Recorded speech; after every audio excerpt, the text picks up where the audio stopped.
Hello friends, ఎలా ఉన్నారు? బాగున్నారా? మేమైతే చాలా బాగున్నాము. మేమైతే ఇదిగో పొలాలు మరి మా ఆంధ్ర కాశ్మీర్లో పొలాలు ఉడుపులు అయితే ఇలాగనమాట హుషారుగా పాటలు పాడుతూ మా పల్లెటూరి పదాలు పట్టం కట్టినట్టు మేము పాటలు పాడుతూ ఇలాగా వరి పొలాలు నాటుతూ ఉంటామన్నమాట.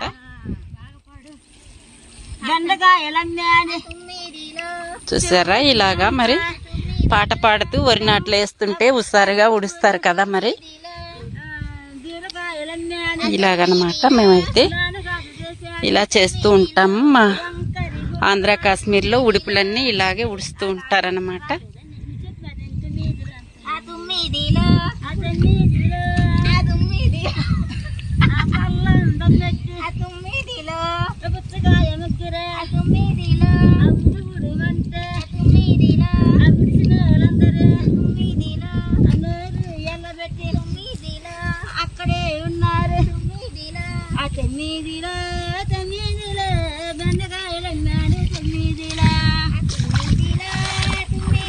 చదువుకున్న వాళ్ళు అయితే పుస్తకం పట్టుకొని చదువుతూ ఉంటారనమాట. ఈ పాటకురాలు అయితే చూడండి పాట ఎంత దిట్టుగా పాడుతుందో. పాటకి పల్లవి కూడా పాడుతున్నారు కదా. మా పల్లెటూరి పాటలు విధానాలు మీకు నచ్చినట్టయితే లైక్ చేయండి.